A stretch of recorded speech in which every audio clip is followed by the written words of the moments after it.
Okay, so before starting my procedure, I would go check the patient's records to look for the solution used, the amount used, and the dressings used, and I just make sure I'm doing it the correct way.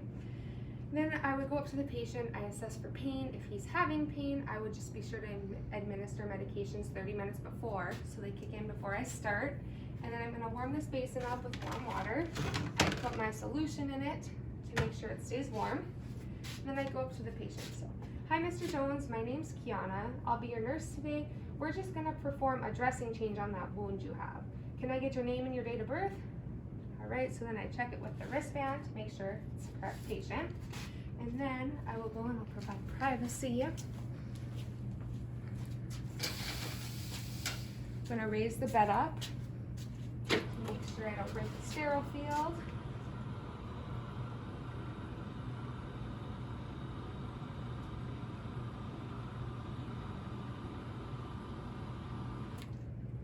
Okay, now I'm gonna put the railing down. And I'm gonna perform hand hygiene. Okay, I'm just gonna get you comfortable here. We're gonna put you at an angle so the solution can drain. I would cover the patient to make sure that there's only the wound showing, but in this case, so the video can see it, I'm just gonna put this blanket right here. Then I'm gonna place this pad. There we go. And this basin to catch my solution.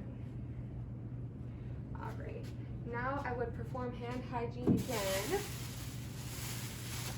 Now I perform hand hygiene again, and I would come over here and put my gloves on.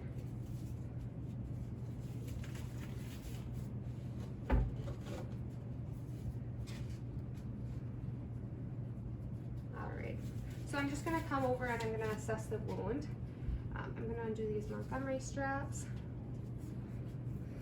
With each piece of dressing I remove, I would look at the color, I would take it off and I look at the color, the odor, and anything unusual about the drainage.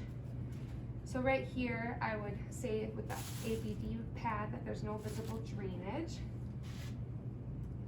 The dry gauze also has no visible drainage. And the wet dressing also has no visible drainage. So now I'm just gonna assess the wound. There is granulation tissue. I can see some slough. I do see a little bit of bone, so this would be a stage 4 pressure ulcer. There is mining all the way throughout with tunneling at about 1 o'clock and 9 o'clock. So now I'm just going to take some measurements. So in this case, I'm going to do the depth. The depth is 1 centimeter.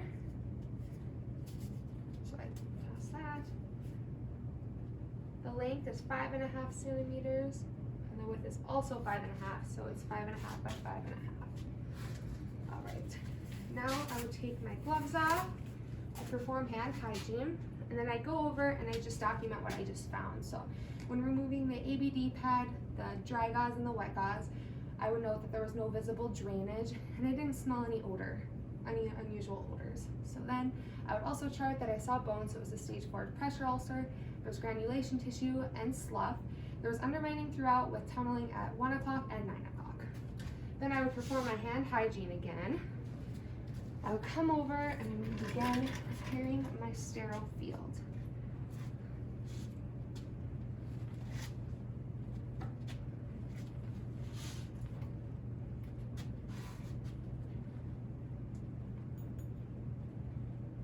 All right.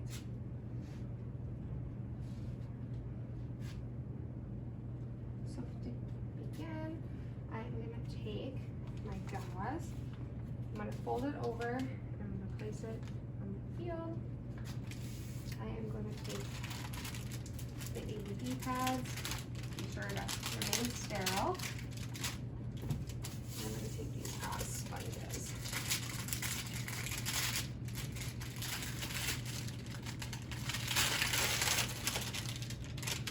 Okay. And then I would take my solution, I would check the expiration date, I will put the label in my palm.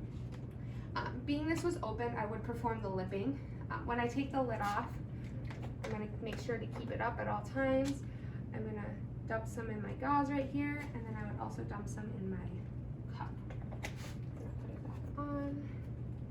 And then it is time to put on my sterile gloves. So I would perform hand hygiene if necessary.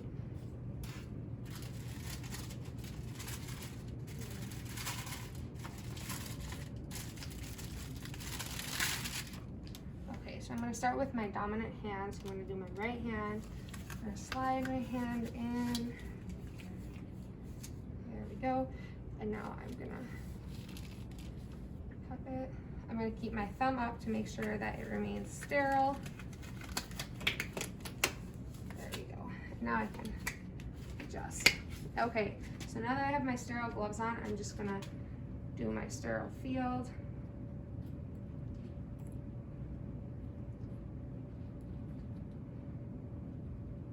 Okay.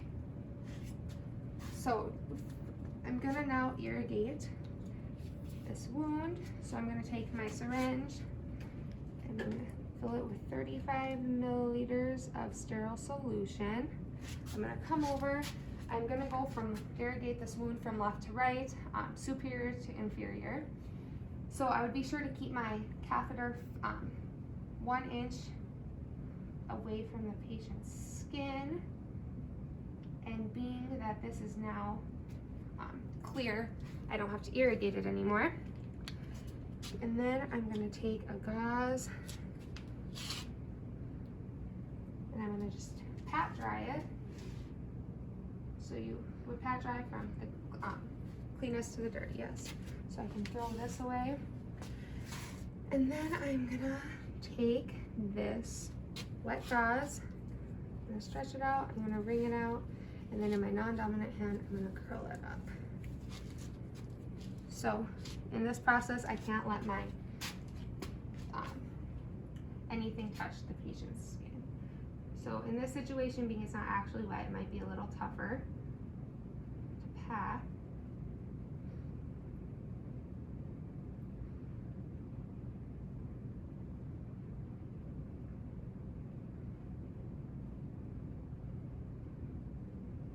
So I'm just going to put this over here. I'm going to take the dry gauze and put it on the patient. And then the EBD with the blue line up, I'm going to place it right here. And then I'm going to secure my Montgomery straps.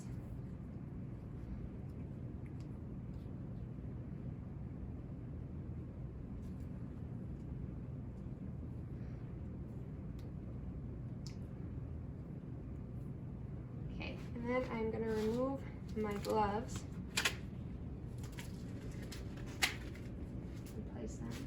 There.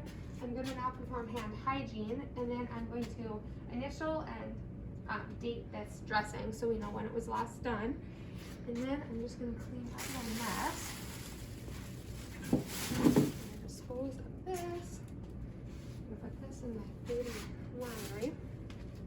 I'm going to remove the basin.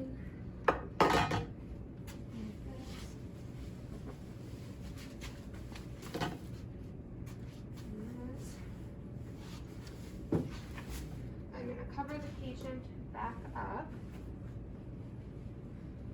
I'm going to use my side rail. And then when I'd be doing this, I'd just be reassessing for pain, ask the patient how it went.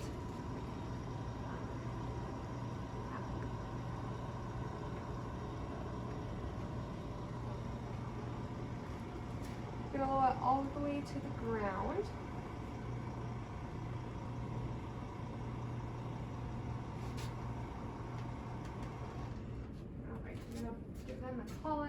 Ensure that they are comfortable. Then I'm going to perform hand hygiene. I'm going to go over to my chart and I'm going to document everything that happened. So I would document that I used 35 milliliters of sterile solution.